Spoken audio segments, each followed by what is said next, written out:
శ్రీమాత్రే నమః. నమస్తే అండి. ఎలా ఉన్నారండి? అంతా బాగున్నారా? మరి ఈరోజు చేట మీద తాడసాప తీసేస్తాను. మరి తీసే విధానం మీకు నేను చూపిస్తాను. పూసే విధానం చూపించాను కదా. మరి ఇది ఆరో పూతని పూత వేయడం కూడా పెట్టానండి వీడియో. అవసరం అనుకుంటే చూడండి. మీరు కూడా ఇలా చేసుకోండి అని నేను చెప్పనండి. ఇది చాలా కష్టమైన పని. ఇదే కాదు, ఏదైనా సరే 10 నిమిషాల్లో కూర చేస్తాను, 5 నిమిషాల్లో వేపుడు చేస్తామని చెబుతారు కదా. అది నిజం కాదు అని నేను చెబుతాను. ఎందుకంటే ఏది మొదలుపెట్టినా టైం అనేది తప్పకుండా ఉంటుందండి. 5 నిమిషాల్లో 10 నిమిషాల్లో చేసేసింది అలానే ఉంటుంది. మరి కానీ మనం కూర అనేది మొదలు పెట్టామనుకోండి, అరగంట అయితేనే కానీ కూర పూర్తి అవ్వదండి. అది అర కేజీ కూరగాయలైనా, పావు కేజీ కూరగాయలైనా, 100 గ్రాముల కూరగాయలైనా కదా. 5 నిమిషాలు 2 నిమిషాలు అని నేను చెప్పను, అందులో కష్టం చెబుతాను. అందుకే నేను ఇక్కడ ఉండిపోయాను. ఇది ఇంకా కష్టం అండి. తాడసాప చాలా కష్టం. అయితే మా వారు తియ్యటి పళ్ళు తీసుకురావడం. తియ్యటి అంటే ఎలా ఉంటాయండి అనుకుంటారు కదా. నల్లగా ఉన్న పళ్ళు, లోపల దూసేమో పసుపు రంగు, మంచి పసుపు రంగులో ఉంటుంది. మంచి స్వీట్ ఉంటుంది. అలాంటిది అయితే ఎండిన తర్వాత ఇంకా స్వీట్ వస్తుంది. ఇది ఇప్పుడు ఆయుర్వేదంలో తాడసాప అమ్ముతున్నారు ఆరోగ్యం అని. మరి పూర్వం తాడసాప పూసేటప్పుడు కూడా జీలకర్ర అలానే వాము వేసేవారు. పిల్లలు తింటారు కదా, అరుగుదల బాగోవాలి అని వేసేవారు. కానీ అరుగుదల బాగోవటమే కాదండి, ఆరోగ్యం. తర్వాత మంచి సువాసన వస్తూ ఉంటుంది. మనం ఈ జీలకర్ర ఈ వాము వేయడం వల్ల ఎన్ని రోజులున్నా ఉంటుందన్నమాట. అప్పుడు కుండల్లో పెట్టి దాసేవారు, మట్టి కుండల్లో పెట్టి. ఇప్పుడు మన ఫ్రిడ్జ్ ఉంది కదా, 2 ఏళ్ళ 3 ఏళ్ళ 4 ఏళ్ళ మా అన్నయ్య గారి పాప నాకు తెచ్చిచ్చిందండి. తను 20 రూపాయలని ఉంటుంది. ఆ అత్తరిల్లు తందే. నాకు అత్తయ్య నీకు ఇష్టం కదా అని పాపం 1 పొర 2 పొరలు వేసి పట్టుకొచ్చి ఇచ్చింది. అది మొన్నటి వరకు, అంటే 3 సంవత్సరాలు అవుతుందండి. మొన్నటి వరకు ఫ్రిడ్జ్లో ఉంది చిన్న కవర్లో. మా బాబు చూసి తాడసాప ఎక్కడది మమ్మీ అని తీసుకుని నోట్లో వేసుకున్నాడు అనమాట. అప్పుడుతో అయిపోయింది. అలా ఉంటుందండి ఏదైనా ఇలాగా. అప్పుడు మట్టి కుండల్లో పెట్టి దాచుకునేవారు. చక్కగా తినాలనుకున్నప్పుడు పిల్లలకు అంతంత మొక్క పెట్టి, పెద్దవాళ్ళు తినాలంటే ఒక కొబ్బరికాయ కొట్టుకుని కొబ్బరికాయ ముక్క తాడసాప మొక్క కలిపి నవ్వులితే గొప్ప రుచి అండి. అలాంటి అనుభూతులు తిన్నవారికే కానీ మరి తినని వారికి తెలియదు కదా. అందుకే నేను చెబుతున్నాను. చక్కగా చేట మీద 7 పూతలు పూసానండి. ఇది నేను రెండేమో సాపలు వేసానండి, పెద్దవి తాటాకు సాపలో. మరి తాటాకు సాపలు వేసాను కదా, అవి ఒకటేమో 4 పూతలు వేసాను, ఒకటి 6 పూతలు వేసాను. ఇది మొత్తం 7 పూతలు జరిగిందండి. చక్కగా దలసరగానే వచ్చింది. ఇంకా వేయచ్చు కానీ ఆయన తాటిపళ్ళు తీసుకొచ్చేస్తారు. నాకైతే శక్తి సరిపోవట్లే, చేయలేనండి. ఇప్పుడు వేసిన తర్వాత ఇది బాగా ఎండాలి.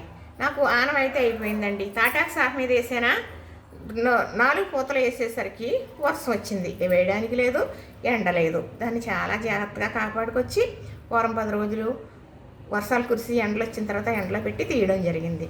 మళ్ళీ అలానే సాప వేసాను. ఇంకా దలసరి వేసేద్దాము అనేసరికి వర్షాలు వచ్చేసినాయి. మరి అది కూడా అలా ఎండబెట్టి తీసాను. కానీ నేను ఆయిల్ రాయడం 2వ ట్రిప్పు మర్చిపోయానండి. నూనె రాసానండి ఫస్ట్. అప్పుడు సాప మీద నెయ్యి రాసి పూయడం చూపించాను. ఆ తర్వాత తీయడం చూపించాను. దానికి మర్చిపోయి నేను మామూలుగా తాటిపేసి వలికేసాను. దానివల్ల తీయడానికి చాలా చాలా అంటే చాలా కష్టపడ్డాను అన్నమాట. కానీ ఇప్పుడు ఈ చేటకైనా అలా తాటాకి సాపకైనా నూనె కానీ మజ్జిగ రాస్తారట, వెన్న రాస్తారంట. అందుకే రాలేదండి. కానీ ఎలాగో తిప్పలబడి తీసేసాం. ముక్కలు కొంచెం అయినప్పటికీ బాగానే తీసేసాం. అయిందండి. మరి చేట మీద పెద్దవాళ్ళు ఉన్నారనుకోండి, తాటాకు సాప మీద ఎత్తూ ఉంటారు కదా, పిల్లలు మేము ఉంటాం కదా, ఇలాంటి చేట చూసుకుని అమ్మ చేట ఇవ్వని ఒక తాటికాయ తీసుకుని చేటకు రాసేసి ఎండబెట్టేసుకుని నేను కూడా తాడసాప వేసేసానని అదొక సరదా అండి. చేయలేని వాళ్ళు ఉన్నారనుకోండి, ఏం చేస్తారంటే ఇలా చేటకైనా కూడా వేస్తారన్నమాట. ఎక్కువ చేయలేని వాళ్ళు ఉంటే చక్కగా ఇది ఇలా ఉంది కదా, ఇలా చాకుతోటి ఇదిగో చూడండి. మీకు అంటే నేను ఒకసారి గీసేసాను, ఆనవాళ్ళకు చూపిస్తున్నాను మీకు. ఇలాగా అంటే చేట తెగిపోకుండా చాకులు మరి చాలా ఇలా ఉంటాయి కదండి, చక్కగా పొదునుగా ఇలాగా.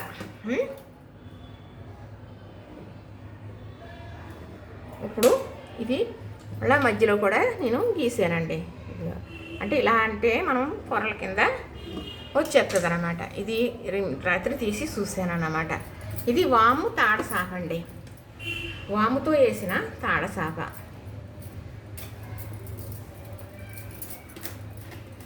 మరి నూనె నేను దీనికి నెయ్యి కాదు కానీ నూనె రాసానండి. ఇదిగో వాము చూసారా, ఇదిగో వాము చక్కగా. అలానే ఇది కూడా తీసేస్తున్నానండి.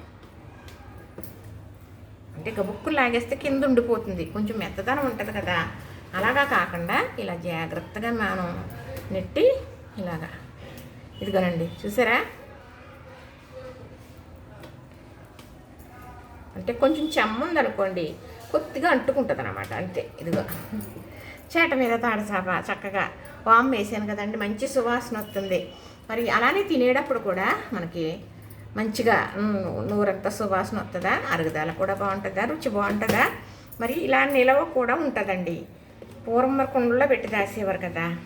మరి జీలకర్ర కలిపిన వాము కలిపిన కొంచెం ఘాటు ఉంటుంది కదా, దానివల్ల నిలవ ఉంటుంది అన్నమాట. చూసారా, పెద్దవారు ఒక పని చేస్తే 10 రకాలుగా వాళ్ళకి కలిసి వచ్చేటట్టు చేసేవారు అన్నమాట. చేట మీద తాడసాప వేసేసానండి, ఈరోజు తీసేసాను చక్కగా. అంటే మీకు చూపించడం కోసం, నేనే మర్చిపోయాను, నా చిన్నతనంలో పుట్టింటి దగ్గర జరిగింది ఇది, కానీ మీకు చూపించడం కోసం నేను చేయడం జరిగిందండి.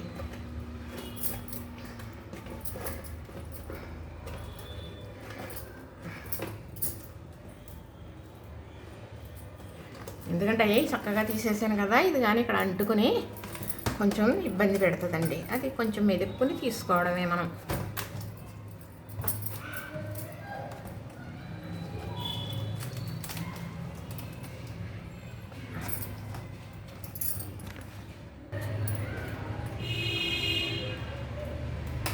ఇంతేనండి, చక్కగా ఎలా వచ్చేసింది చూసారా. మరి పాపం ఇంతకుముందు అయితే ఇదిగోనండి చాటకాయలు వేసింది, ఇలాగ అక్కడక్కడ కొంచెం ఉన్నది చాకతో తీసేసి మనం కడిగేసి చేటని భద్రపరిచేసుకోవచ్చు. ఇదిగోనండి తాడసాప చూసారా. మరి ఇదిగోనండి చూసారు కదా, చక్కగా దలసర కూడా చాలా బాగా వచ్చిందండి, బాగా వచ్చింది. ఇది ఎండబెట్టాలండి. ఇలా ఎలాడుతుంది కదా, అలా కాదు, ఇలా మడతడితే మడత పడకూడదు, పెంకులాగా అయిపోవాలి. అప్పుడే మనకి నిల్వ అనేది ఉంటుంది అన్నమాట. చక్కగా చేట మీదే కదండి, ఎన్నో రాలేదు, 4 వచ్చినాయి చక్కగా. మరి పిల్లల ముగ్గురికి 3 వేస్తానా, ఇంకా నాకు ఉన్నారండి, వాళ్ళకి కొంచెం కొంచెం పెట్టాలా. మరి ఇది వాము తాడసాప. ఇదిగోనండి నేను చేసిన తాడసాప, వాము తాడసాప రెడీ అయిపోయింది. చక్కగా దలసరగా కూడా వచ్చింది చూసారా. మరి చూసారా అన్నది అనే మాట నాకు ఊతపదం అండి. మరి ఇది ఇలాగా చూడటానికి ఇలా ఉంది కదా, ఇందులో చాలా కష్టం ఉందండి. పాపం ఒక ఆవిడ 4-5 మెసేజ్లు పెట్టినట్టు పెట్టారండి. సాప్ మీద పూసి లాగాను కదా, అప్పుడు అన్నారు పాపం, అమ్ముతారండి, నాకు కొంచెం పెడతారా కావాలి అని. అలాగా అమ్మం కదమ్మా, ఎవరైనా తినేదే. నేను ఇలాగా ఇవ్వటానికి ఎవరన్నా వస్తే ఇలాగ కంత మొక్క పెట్టడానికి అభ్యంతరం లేదు, కానీ మరి నేను పంపటాలు అయ్యి నాకు తెలీదు. ఇదేనండి, ఇలాగా కష్టంలో ఫలితం ఉంటుంది అంటారు. అన్నిటికీ లేకపోయినా కొన్నిటికి ఉంటుంది. ఇది ఎన్ని సంవత్సరాలు ఉంటే అన్ని సంవత్సరాలు నేను కష్టపడ్డది ఉంటుందండి. నేను అప్పుడు చక్కగా టెంకలో మామిడి తాటిపొడి చక్కగా నలిపి తీసి చేస్తే చేతులు కూడా పోట్లు వచ్చేసి చాలా ఇప్పుడు వరకు ఇంకా ఉన్నాయండి, ఏలుస్తున్న పోట్లు ఉన్నాయి.